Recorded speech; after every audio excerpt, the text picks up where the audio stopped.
Namaste students. Today we are going to learn almost last question of this chapter, that is voluntary winding up by creditors. Lastly we have learned that voluntary winding up by members.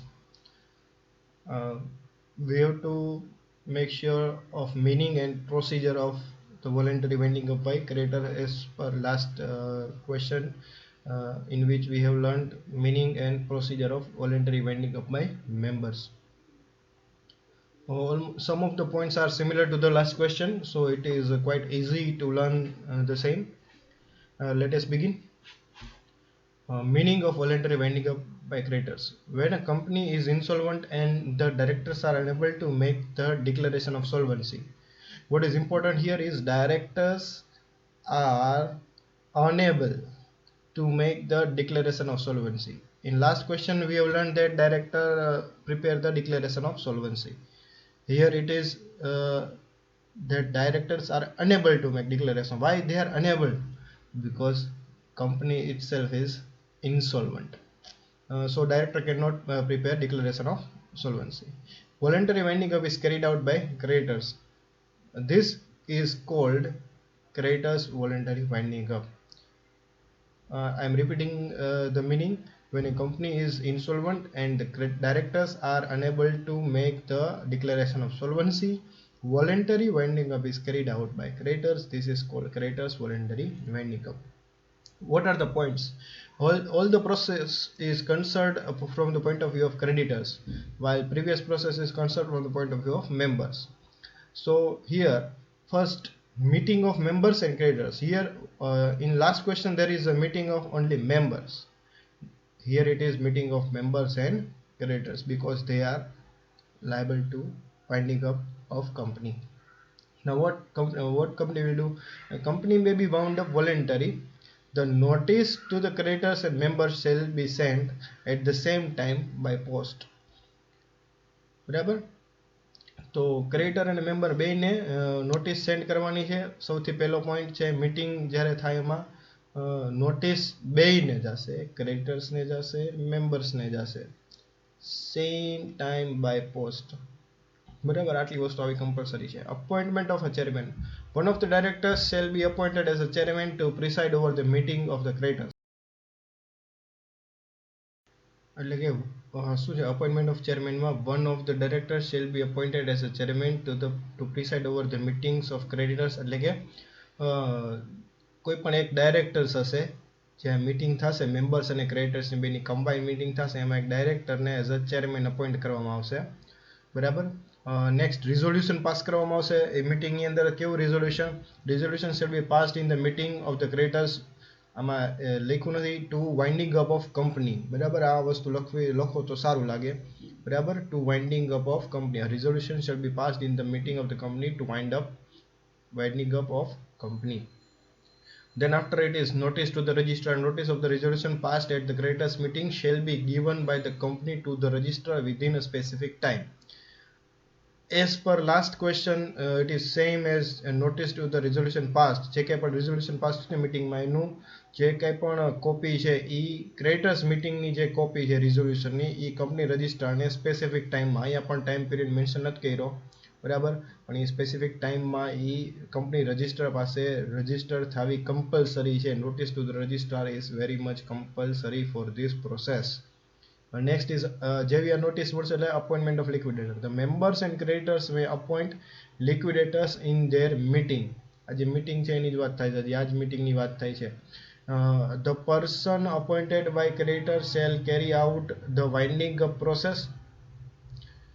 If no person is nominated by creditors, the members nominee shall be liquidator. એટલે પહેલો preference આપવામાં આવશે, કારણ કે ક્રેડિટર્સનું જ winding up process આખું છે, તો પહેલો લિક્વિડેટર અપોઇન્ટ કરવાનો પ્રેફરન્સ આપવામાં આવશે ક્રેડિટર્સને. ઇફ કીધું છે no person is nominated by creditors, second option છે એ મેમ્બરને આપવામાં આવશે નોમિની, એટલે કે લિક્વિડેટર અપોઇન્ટ કરવા માટે. બરાબર, મેમ્બરનો કોઈ માણસ છે એ મૂકી શકે, જો ક્રેડિટર્સ નો કરી શકે તો જ. બરાબર, એટલે આ 5 પોઈન્ટ અહીંયા થયા. નેક્સ્ટ આપણે પોઈન્ટ નંબર 6, રેમ્યુનરેશન ઓફ લિક્વિડેટર. જે ભાઈ લિક્વિડેટર તરીકે કામ કરશે એને રેમ્યુનરેશન છે એ નક્કી કેવી રીતના કરે. Remuneration of the liquidator is decided by the tribunal or the committee of inspection or the meeting or in the meeting of credit. ત્રણમાંથી કોઈ પણ જગ્યાએ ટ્રિબ્યુનલમાં નક્કી થઈ શકે, બરાબર. કમિટી ઓફ ઇન્સ્પેક્શન જે ડાયરેક્ટરે બનાવી છે, જે નેક્સ્ટ પોઈન્ટ આપણો છે એમાં ઈ નક્કી કરી શકે, ઓર in the meeting of creditor જે મીટિંગ કરેલી છે એમાં ઓલરેડી ડિસાઇડ કરી શકાય, બરાબર. તો ત્રણમાંથી કોઈ પણ જગ્યાએ રેમ્યુનરેશન નક્કી કરી શકાશે. Committee of inspection, the creditors may appoint a committee of inspection to observe the process of liquidation, બરાબર. તો ક્રેડિટર આવી એક કમિટી બનાવી શકે. મે અપોઇન્ટ અ કમિટી, બરાબર. મે વર્ડ યુઝ કરો કમ્પલસરી છે, બરાબર. વિલ નહીં આવે, ક્રેડિટર વિલ અપોઇન્ટ નહીં આવે, કેન અપોઇન્ટ નહીં આવે, બરાબર. મે અપોઇન્ટ, એને કરવી હોય તો કરી શકે, બરાબર. આ વસ્તુ ધ્યાન રાખવાની છે, કમ્પલસરી નથી આ. નેક્સ્ટ, જેવું લિક્વિડેટરની અપોઇન્ટમેન્ટ થાય, આ પોઈન્ટ લાસ્ટ ક્વેશ્ચનમાં તો સીઝેશન ઓફ પાવર. સીઝેશન એટલે કે સ્ટોપ થઈ જવું, બંધ થઈ જવું, પાવર્સને સ્ટોપ કરવાની વાત છે. And on the appointment of the company liquidator, all the powers of the board of directors, managing director and managers shall cease. તો આ પાવર છે એ સીઝ થઈ જશે. જેવું લિક્વિડેટરને અપોઇન્ટ કર્યો એટલે બધા પાવર લિક્વિડેટર પાસે વહી જશે. સેમ પોઈન્ટ 9th નંબરનો જે પોઈન્ટ છે, રીઅપોઇન્ટમેન્ટ ઓફ લિક્વિડેટર, આ સેમ વસ્તુ લાસ્ટમાંથી આખો કન્ટેન્ટ પણ સેમ છે as per last. If due to any reason, મેં તમને કીધું હતું death, insolvency or mentally imbalance condition આવી જાય, if due to any reason post of the appointed liquidator is vacant, then another person is appointed as a liquidator. Company registrar shall be informed of new appointment. Same point જે last ક્વેશ્ચનમાં તો wordings પણ almost same છે, બરાબર. રીઅપોઇન્ટમેન્ટ of liquidator આ compulsory નથી, આ if વાળો point છે. જો લિક્વિડેટર નંબર 1 જેને પહેલા અપોઇન્ટ કર્યો છે એની પોસ્ટ ખાલી થાય due to any of the reason જે મેં તમને કીધા, તો નવો લિક્વિડેટર અપોઇન્ટ થઈ શકે. અને જેવો નવો લિક્વિડેટર અપોઇન્ટ થાય એમ પહેલા લિક્વિડેટરની જેમ કંપની રજિસ્ટ્રારને તો ઇન્ફોર્મ કરવું જ પડે. અને જેમ આમાં મેમ્બર્સ મિટિંગ હતી એવી રીતના આમાં ડાયરેક્ટર્સ મિટિંગ છે. કઈ રીતના થશે directors meeting? Where the winding up proceedings continue for more than 1 year, the liquidator shall call general meeting of creditors. કારણ કે ક્રેડિટરનું છે તો આમાં જનરલ મીટિંગ ઓફ ક્રેડિટર આવશે. આ મિક્સઅપ નો થઈ જાય. આ પોઈન્ટ લાસ્ટ ક્વેશ્ચનની અંદર, આની અંદર આવશે તમારે meetings of creditors, general meeting. જેટલા વર્ષ પ્રોસિજર ચાલે એટલા વર્ષ, દર વર્ષના એન્ડમાં જનરલ મીટિંગ કરવી પડે ક્રેડિટરની. લાસ્ટ પોઈન્ટ જે છે, point number 11, winding up. when the affairs of the company are fully wound up, the liquidator shall call a meeting of the creditor. Last meeting creditor અને મેમ્બર એમાં જેમાં બે હોય, જેમ લિક્વિડેશન પ્રોસેસ ચાલુ થઈ હતી પહેલા ક્રેડિટર મેમ્બરની બે કમ્બાઇન મીટિંગ હતી, એમ બધું કમ્પ્લીટ થઈ જાય પછી પણ બેની કમ્બાઇન મીટિંગ હશે. તો liquidator shall present the report of the proceeding of winding up, કે જે કંઈ પણ કામકાજ થયું, પ્રોસિડિંગ્સ એટલે કે કામકાજ જે કંઈ પણ પ્રોસેસ થઈ, બરાબર, એનો આખો રિપોર્ટ તૈયાર કરીને લિક્વિડેટર એમાં સબમિટ કરશે. Such a meeting is called by an advertisement in newspaper or an official gazette. The liquidator shall send conclusion of the meeting to the official liquidator, એટલે કે કોર્ટનો જે ઓફિશિયલ છે એને મોકલશે. The official liquidator submits a report to the court. The court may order for dissolution from the date of report. એટલે અહીંયા company બંધ થશે, બરાબર.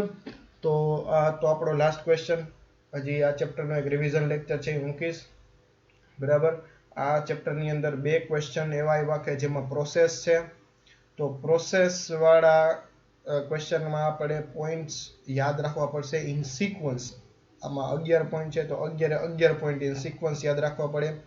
Point number 1, meeting of members and director. Point number 2, appointment of chairman. Point number 3, resolution. Point number 4, notice to registrar. Point number 5, appointment of liquidator. Point number 6, remuneration to the liquidator. Point number 7, committee of inspection. Point number 8, cessation of power. Point number 9, reappointment of liquidator. Point number 10, meeting of creditor. Point number 11, winding up. બરાબર. તો આ જ સિક્વન્સમાં point યાદ રાખવા પડશે, બરાબર. આમાં ફેરફાર નહીં થઈ શકે અને બધા લખવા પડશે. ભલે 4 માર્કનો ક્વેશ્ચન હોય 11 પોઈન્ટ લખવાના, આ લખવાના. આ બધા નાના નાના પોઈન્ટ છે. એક વાઇન્ડિંગ અપનો પોઈન્ટ જ મોટો છે. બધા લખશો તો પણ આન્સર પ્રોપર લેન્થનો જ થશે. બરાબર? તો અહીં આપણે આ લેક્ચર કમ્પ્લીટ કરીએ છીએ. Thank you.